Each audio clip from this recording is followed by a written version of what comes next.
이 시간 우리에게 주시는 거룩하신 하나님의 말씀은 마태복음 1장 18절에서 25절의 본문의 말씀입니다.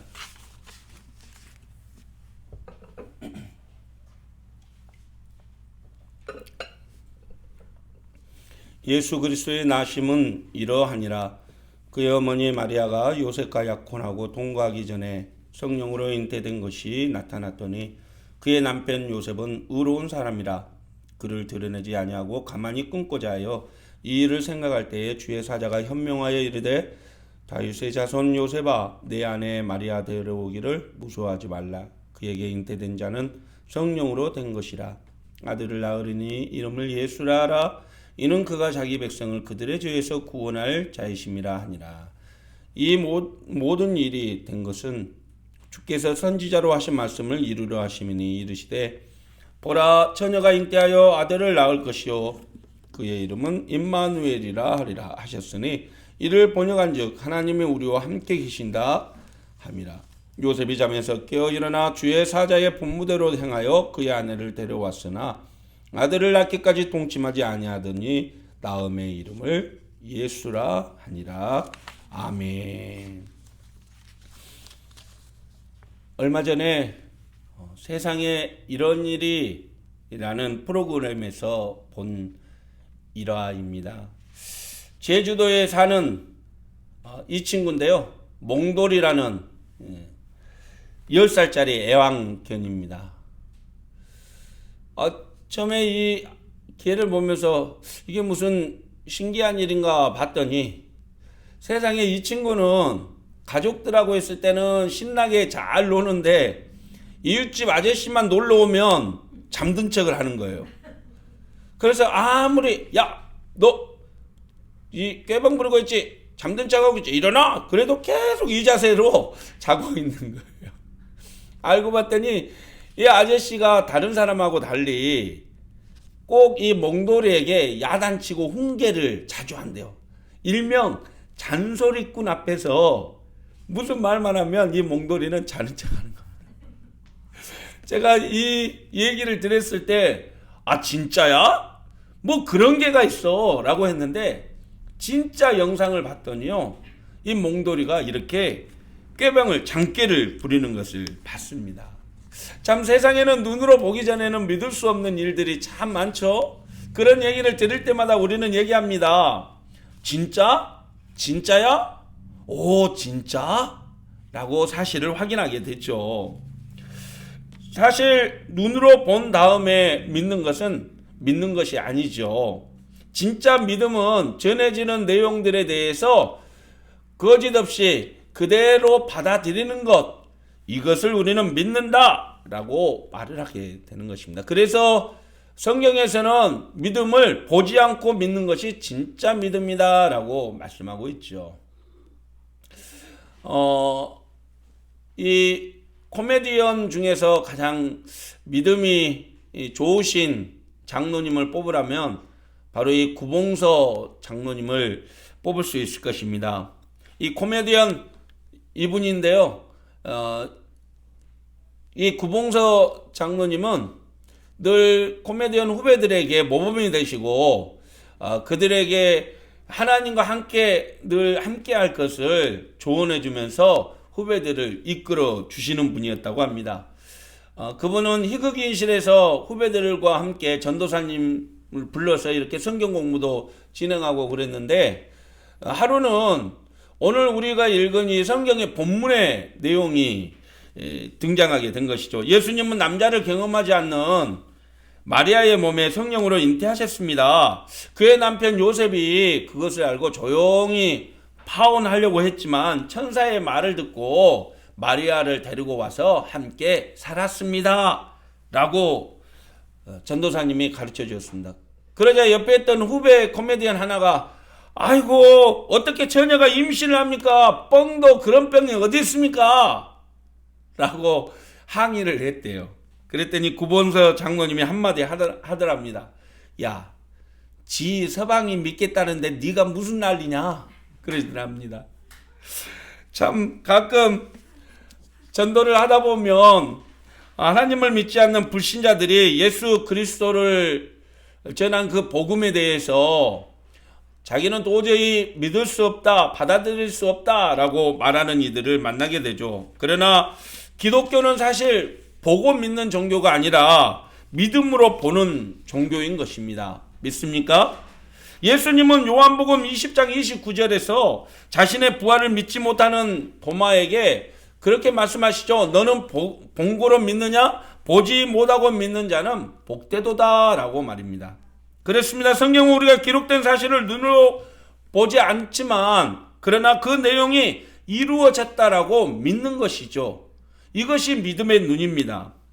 오늘 또 살아 역사하시는 하나님을 의지하고 하나님의 말씀인 성경을 자신의 삶의 지표로 삼고 주님의 뜻을 이루며 살아가는 저와 여러분이 되시기를 주님의 이름으로 축원합니다. 오늘 본문의 내용은 예수님의 잉태 소식을 전해주고 있는데요. 그 내용들이 가히 세상의 상식과 맞지 않는 획기적이고 충격적인 내용들이죠. 예수님의 어머니 마리아가 요셉과 약혼하고 함께 살기 전에 이미 임신을 했다라는 것입니다. 그러자 그 사실을 알고 그의 남편 요셉은 조용히 파혼하고자 했지만 꿈에 천사가 나타나서 잉태된 아이는 성령으로 잉태가 되었고 그가 세상을 구원할 메시아다, 구원자다 라고 알려주어서 그대로 믿음으로 받아들이라 라는 권고에 요셉이 그렇게 믿음으로 실천했다라는 것입니다. 그리고 그 모든 것이 이사야 선지자의 말씀대로 이루어졌다라는 것이죠. 사실 오늘 우리에게 주시는 이 본문의 말씀은 예수 그리스도를 우리의 구원자로 믿는 믿음의 성도들에게는 믿음의 시작적, 즉 복음의 시작이다라고 말할 수 있는 것이죠. 이 내용을 믿음으로 받아들일 때에 복음이 시작이 된다는 얘기입니다. 하지만 믿지 않는 이들이 이 말을 들을 때 뭐라고 표현할까요? 진짜? 진짜야? 어떻게 그럴 수가 있어? 그 내용이 진짜야? 도저히 상식적으로 생각해서는 불가능하다는 것이죠. 그런데 중요한 것은 여러분 하나님의 일에는 불가능이 없다라는 사실입니다. 아멘입니까? 하나님의 하시는 일에는 불가능이 없습니다. 사람들은 자기의 지식과 상식으로 불가능하다고 생각하지만 하지만 하나님은 결코 불가능을 가능케 하시는 분이라는 사실입니다. 그래서 하나님의 말씀을 거부하고 복음을 받아들이지 않게 되지만 하나님은 안 되는 것도 되게 하시는 분인 줄 믿으시길 바랍니다. 오늘 본문의 말씀은 참 믿기 어려운 내용들을 우리에게 가르쳐 줍니다. 그러나 이 진짜야? 라는 믿기 어려운 내용들을 우리가 믿음으로 받아들이면 그 복음이 시작되고 그 복음이 우리에게 능력이 되고 우리에게 영원한 기쁨과 우리에게 능력이 되어줄 줄 믿으시길 바랍니다. 오늘 세 가지의 내용을 우리가 받아들일 때에 우리 안에 구원이 이루어지게 되는데, 첫째, 예수님이 처녀의 몸을 통해서 성령으로 잉태되었다라는 사실을 우리는 믿음으로 받아들여야 된다는 것입니다. 오늘 18절 말씀 우리 같이 한번 읽어볼까요? 다시 한번 더 함께 읽습니다. 예수 그리스도의 나심은 이러하니라. 그의 어머니 마리아가 요셉과 약혼하고 동거하기 전에 성령으로 잉태된 것이 나타났더니, 여기에서의 동거라는 말은 함께 여정을 걷다, 친숙한 관계로 묶이다 라는 뜻이 있습니다. 다시 말해서 혼인잔치를 치른 후에 부부로 함께 살아간다 라는 말이죠. 이 마리아는 동거하기 전에 정혼 상태인 순결한 여인이었다라고 성경은 얘기합니다. 생물학적으로 아이를 가질 수 있는 그런 조건을 가지고 있었지 않다라는 얘기죠. 여러분, 우리가 아이가 태어날 때 생물학적으로는 남자와 여자가 사랑을 나누고 그 결과로서 생명이 잉태된다라고 배웠습니다. 그러기에 대부분의 사람들은 성령으로 아이가 잉태되었다는 사실에 대해서 진짜야? 라고 거부하게 되는 것이죠. 믿을 수 없다라는 겁니다. 그런데 놀랍게도 처녀가 잉태의 아이들을 낳게 된다는 말은 예수님이 태어나기 700년 전에 이사야 선지자를 통해서 예언하신 하나님의 말씀대로 그렇게 이루어졌다라는 얘기죠. 우리 이사야서 7장 14절 말씀 같이 한번 보겠습니다. 그러므로 주께서 친히 징조로 너희에게 주실 것이라. 보라, 처녀가 잉태하여 아이를 낳을 것이요 그의 이름을 임마누엘이라 하리라. 할렐루야. 오늘 본문의 22절 말씀도 같이 한번 보겠습니다. 이 모든 일이 된 것은 주께서 선지자로 하신 말씀을 이루러 하심이니 이르시되.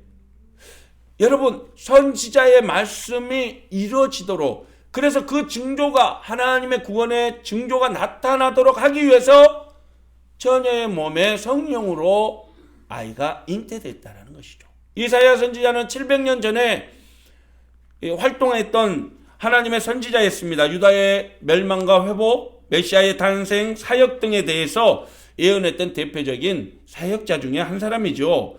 그 이사야 선지자를 통해서 하나님은 보라, 처녀가 잉태하여 아이를 낳을 것이요 그 이름을 임마누엘이라 하리라 라고 예언을 했고, 놀랍게도 오늘 본문을 통해서 그 내용이 진짜라는 사실을 확인하게 된 것입니다.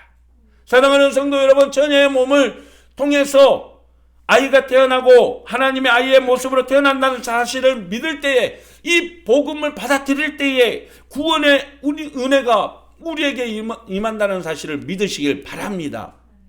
도저히 불가능한 것처럼 보이지만 성령께서 역사하심으로 아이가 잉태되었고 그 아이가 태어남으로 구원을 이룰 능력의 하나님이 이 땅 가운데 임하신다는 사실이죠. 그렇습니다. 하나님의 약속은 번복되지 않을 뿐만 아니라 반드시 이루어진다는 사실을 우리는 믿어야 합니다. 하나님이 약속하시면 그대로 될지 믿습니다. 천지는 변해도 하나님의 약속의 말씀은 반드시 이루어질 것을 믿고, 날마다 하나님의 말씀을 믿고 의지하며 그 약속의 말씀을 붙들고 승리하는 저와 여러분이 되시기를 주님의 이름으로 축원드립니다.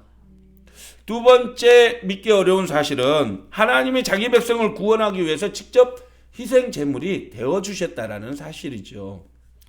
우리 21절의 말씀 우리 같이 한번 보실까요? 아들을 낳으리니 이름을 예수라 하라. 이는 그가 자기 백성을 그들의 죄에서 구원할 자이심이라 하니라. 여러분, 기독교의 핵심은 무엇일까요? 그것은 예수님의 자기 백성을 그들의 죄에서 구원할 구원자라는 사실입니다. 할렐루야. 이 사실을 믿습니까? 헬라어로 예수스라는 단어는 히브리어로 여호수아이라는 뜻입니다. 이것은 여호와는 구원자라는 내용인데요. 예수님이 이 땅에 아기의 몸으로 태어나신 이유가 자기의 백성을 죄로부터 구원하시기 위해서 태어나셨다라는 사실입니다. 왜냐하면 우리 인간에게는 먹고 사는 것보다 더 시급한 문제가 바로 죄의 문제를 해결하는 일이었기 때문입니다. 죄와 죽음으로 절망에 가득한 세상을 살고 있는 우리를 위해서 하나님께서는 직접 그의 독생자를 보내주셔서 우리의 죄의 문제를 완전히 해결해 주셨다는 것이죠. 그렇습니다. 죄는 하나님과의 우리와 관계를 단절시켜 나갑니다. 아무리 깨끗하고 아무리 멋지고 아무리 지식이 많고 아무리 재물이 많더라도 그 사람은 죄인으로 태어났고 죄인으로 살고 죄인으로 죽게 된다는 사실입니다. 죄와 죽음으로 가득한 절망적인 세상에서 살아가는 죄인에게 희망은 바로 이 죄의 문제를 해결해 주는 구원자를 만나는 것입니다. 그렇습니다. 예수님은 우리를 향한 그 사랑을, 죄의 문제를 해결해 주심으로써 하나님에 대한 그 사랑을 확인시켜 주셨다는 것입니다. 로마서 5장 23절 말씀 한번 보십시다. 모든 사람이 죄를 범하였음에 하나님의 영광에 이르지 못하더니 이 그리스도 예수 안에 있는 속량으로 말미암아 하나님의 은혜로 값없이 의롭다 하심을 얻는 자가 되었는. 할렐루야. 하나님의 은혜로 값없이 의롭다 하심을 얻는 자가 되었다는 것입니다. 또 베드로 사도는 예수님의 친히 나무에 달리심으로 우리를 의롭게 만드셨다라고 고백합니다. 우리 베드로전서 2장 24절 말씀 같이 한번 봉독하겠습니다. 친히의 나무에 달려 그 몸으로 우리의 죄를 담당하셨으니 이는 우리로 죄에 대하여 죽고 의에 대하여 살게 하려 하심이라. 그가 채찍에 맞음으로 너희는 나음을 얻었나니. 그렇습니다. 예수님은 우리를 너무나 사랑해서 죄로부터 우리를 구원하시기 위해서 스스로 희생의 제물이 되어 주시기 위해서 이 땅에 오셨다라는 사실입니다. 어떻게 인간을 지으신 하나님의 피조물 인간을 대신해 죽기 위해서 오실 수가 있단 말입니까? 아무리 자식을 사랑하고 부모님을 사랑한다 할지라도 자기의 목숨을 대신 내놓는 것은 쉬운 일이 아닙니다. 그런데 예수님은 우리를 너무나 사랑하셔서 우리를 대신해 죽기 위해서 이 땅에 오셨다라는 사실입니다. 사랑하는 성도 여러분, 예수님의 죽으심은 그냥 평범한 일반인의 죽음이 아닙니다. 온 인류의 죄를 구원하기 위한 죽으심입니다. 예수님은 로마 병사들에 의해 채찍에 39대를 맞고 침뱉음과 조롱과 욕설을 당하고 가죽도 뚫을 수 있는 7에서 10cm의 그 가시로 만든 면류관을 머리에 쓰시면서 60kg가 넘는 나무를 지고 800m를 언덕길을 올라가서 그렇게 발가벗긴 채로 20cm가 넘는 대못에 박혀서 손과 발이 찢어지는 그 고통을 당하면서 죽음을 당하셔야만 했다라는 사실입니다. 여러분, 예수님의 죽음의 공포, 그 아픔, 이것은 저와 여러분의 죄 때문임을 믿으시길 바랍니다. 우리의 죄 때문에 주님이 고통을 받고 주님이 아픔을 당하셨다는 사실입니다. 주님의 십자가의 사랑 때문에 우리는 구원을 얻고 나음을 입었습니다. 그렇습니다. 주님의 그 속량의 은혜를 잊어서는 안 됩니다. 에베소서 1장 7절에 말씀하고 있습니다. 우리는 그리스도 안에서 그의 은혜의 풍성함을 따라 그의 피로 속량 곧 죄사함을 받았느니라. 예수님이 이 땅에 오셔서 십자가에 흘리신 그 보혈의 은혜로 말미암아 우리는 하나님으로부터 의로운 사람이라고 인정받게 된 것입니다. 그 한없는 주님의 사랑, 그 은혜를 결코 잊지 마십시오. 결코 주님의 그 은혜를 헛되게 하지 마십시오. 오늘 또 우리에게 베풀어 주신 그 주님의 사랑을 늘 기억하며 주님께 가까이 주님과 함께 동행하는 우리가 되기를 주님의 이름으로 축원합니다. 한없는 주님의 은혜 온 세상 위에 넘칩니다. 가릴 수 없는 주 영광 온 땅 위에 충만합니다. 주님만이 길이오니 우린 그 길 따라갑니다. 그날에 우리를 이루신 주는 완전합니다. 할렐루야. 세 번째 믿기 어려운 내용은 바로 하나님은 그의 택하신 백성들과 영원히 함께 하신다라는 사실입니다. 2018년 1월 달에 영국에서는 체육시민사회부 장관이 외로움 담당 장관으로 겸직해서 임명됐다고 합니다. 외로움 담당 장관. 이 사람들의 외로움을 해결해주는 역할을 감당하는 거죠. 외로움을 느끼는 사람들, 혼자 고독하고 고립된 이웃들을 관리해주고 돌봐주는 역할을 감당한다고 합니다. 사실 이 사회학자들에 의하면 현대사회의 가장 큰 문제 중에 하나가 인간의 고독함이라고 합니다. 외로움은 모든 사람들을 절망으로 빠지게 하고 희망을 가리게 하는 역할을 한다라고 말을 하죠. 외로움 연구에 의하면 여러분, 외로움은 매일 담배 15개 피를 피우는 것보다 건강에 더 해롭다고 말을 합니다. 외로움을 자주 느끼는 사람들은 일반인들보다 자살 확률이 10배가 더 높다는 것이죠. 질병에 걸릴 확률도 3, 4배가 더 많다고 합니다. 요즘 코로나로 인해서 이 가장 큰 문제가 바로 이 외로움을 느끼는 사람들이 많아졌다는 것이죠. 그런데 여러분, 우리는 외로움을 느낄 필요가 없습니다. 왜냐고요? 하나님이 우리와 영원히 함께하기 때문입니다. 믿습니까? 주님이 우리와 영원히 함께하시기 때문에 우리에게는 외로움을 느낄 시간이 없습니다. 할렐루야! 임마누엘, 임마누엘, 하나님이 우리와 함께 계시다. 창조주시여 거룩하신 하나님이 죄인인 우리와 함께 하신다라는 사실입니다. 믿습니까?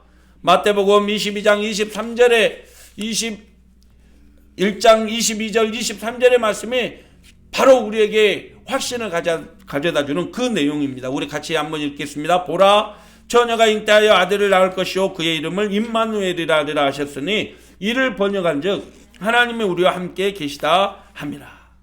예수님의 잉태 소식과 탄생은 임마누엘 곧 우리와 함께 계시다, 우리와 영원히 하나님을 함께 하신다라는 사실을 확인시켜주는 내용이라는 것이죠. 다시 말해서 하나님께서 육신에 덧입고 오셔서 사람이 되어주셔서 우리와 함께 계신다라는 뜻입니다. 사실 예수님이 영광의 하나님이시다라는 것을 우리에게 보여주시는 것이죠. 이 내용에 대해서 사람들은 믿지 않습니다. 어떻게 하나님이 우리 같은 하찮은 사람들하고 함께 할 수 있느냐. 대통령도 우리와 함께하면 그 시간은 세상 남부럽지 않는 영광의 시간인데 우리처럼 부족하고 연약한 인간을 하나님은 직접 찾아오셨고 함께 해주신다는 것은 이거는 도저히 있을 수가 없는 일이다 라고 말을 하죠. 그러나 예수님은 실제 공생의 기간 중에 제자들과 함께 하셨고 또 병든 자, 귀신 들린 자를 치료하셨고 모든 악한 영들을 권세로서 쫓아주셨다는 것입니다. 세리와 죄인들과 함께 하셨고 힘들고 지친 이들을 위로하시고 그들의 영혼을 도와주셨다는 사실이죠. 여러분, 요즘 가끔 길거리에 다니다 보면 내년 대선에 나온 후보 누구입니다라고 이렇게 홍보하러 다니는 사람들이 있는데 대통령 선거에 후보만 돼도 그 사람하고 이렇게 악수만 해도 와 좋다 하는데 영원한 하나님, 이 세상 만물을 지으신 하나님이 우리와 함께 하신다니요. 그분이 우리에게 필요한 모든 것들을 채워주고 우리와 함께 동행한다는 사실은 얼마나 감격스러운 내용이겠습니까? 요한복음 1장 14절에는 우리와 함께 하시는 하나님에 대해서 이렇게 설명하고 있지요. 요한복음 1장 14절 말씀 우리 같이 한번 더 읽어보겠습니다. 말씀이 육신이 되어 우리 가운데 거하심에 우리가 그의 영광을 보니 아버지의 독생자의 영광이요 은혜와 진리가 충만하더라. 할렐루야. 여기에 거하심에 라는 단어를 살펴보면 장막을 치고 거주하다 라는 의미입니다. 옛날 이스라엘 백성들이 애굽에서 나왔을 때 광야에서 생활하는 그들과 하나님은 장막에 거하심으로써 그들과 함께 거주하시고 그들의 하나님이 되어 주셨다는 것입니다. 하나님은 죄와 사망으로 고통받는 이 땅의 모든 이들을 구원하기 위해서 예수 그리스도를 통해서 이 땅에 함께 거주하시면서 우리의 필요한 모든 것들 죄의 문제를 해결하시고 영원히 우리의 하나님이 되어 주셨다라는 사실이죠. 그렇습니다. 진짜 사랑하면 말이 필요 없지요. 그저 함께 있는 것만 해도 그게 진짜 큰 사랑 아니겠습니까? 이 땅에 오셔서 낮아지고 함께 해주시는 예수님, 우리의 필요를 채워주고 우리를 위로하기 위해서 이 땅에 오셨고, 주님은 영원히 우리와 함께 해주시겠다고 약속해 주셨습니다. 할렐루야. 내가 너희와 세상 끝날까지 함께하리라. 힘들고 지칠 때 나와 함께 하시는 주님, 어렵고 힘든 상황에 처할 때마다 나를 위로해 주시는 그 주님의 사랑을 기억하며 언제나 용기를 가져다 주시는 그 주님 도우심으로 날마다 승리하는 우리가 되기를 소망합니다. 주님은 영원히 우리와 함께 하시고 언제나 우리를 인도해 주심을 믿으시길 바랍니다. 오늘은 재밌는 유머로 말씀을 마칠까 합니다. 어떤 사람이 평상시 사이가 좋지 않는 앙숙으로 지내던 사람이 있었는데 그 사람하고 싸울 때마다 그러더랍니다. 내가 나중에 죽더라도 귀신이 되어서 말이야, 네 꿈에 나타나가지고 내가 너를 괴롭힐 것이다, 이렇게 얘기를 하는데 진짜 그 사람이 죽어버렸어요. 그러니까 앙숙이던 사람이 늘 고민이 되는 겁니다. 저 사람이 살아생전에 내 꿈에 나타나가지고 나를 괴롭힌다 그러는데 언제 나타날까? 그런데 하루 이틀 몇 달이 지나도 나타나지 않는 겁니다. 이 사람이 이제 잊어버렸긴, 설마 귀신까지 되어서 나를 나타났겠어? 그랬는데 이 세상에 2달 딱 지났는데 꿈속에 나타나더랍니다. 근데 무섭기는 한데 궁금하더래요. 왜 2달이 지났는데 나타났을까? 그래서 물어봤더랍니다. 왜 금방 안 나타나고 2달이 지나서 나타났어? 그랬더니 그 귀신이 그러더랍니다. 무섭게 보이려고 손톱 기르고 머리 기르려고 나타났지. 2달 동안 손톱 길고 머리 길어가지고 나타났다라는 것이죠. 믿거나 말거나입니다. 사실 예수님이 이 땅에 처녀의 몸에 잉태된 것도, 하나님이 이 땅에 나타나신 것도, 우리와 영원히 함께 하신 것도 믿거나 말거나 이겠지요. 그래서 많은 사람들은 말하지요. 진짜? 진짜? 그러나 진짜입니다. 진짜입니다. 하나님이 우리와 함께 하시기 위해 이 땅에 오셨고 우리의 죄를 대신해서 죽으셨고 영원히 우리와 함께 계십니다. 사랑하는 성도 여러분, 오늘 또 주님이 우리와 함께 하심을 믿으십시오. 이 성탄의 계절에 함께 하시기 위해서 이 땅에 오셨다는 사실을 믿고 그 사실을 여러분 믿지 않는 사람들에게 이 소식을 전하는 우리가 되기를 소망합니다. 목포에 가면 목포 동부시장 근처에 임마누엘 식당이 있다고 합니다. 백반집인데요. 정말 이 사진에서 봤더니 이 백반집이 보통 잘 나오는 게 아니에요. 생선찌개, 주물럭, 회무침, 8,000원짜리인데요.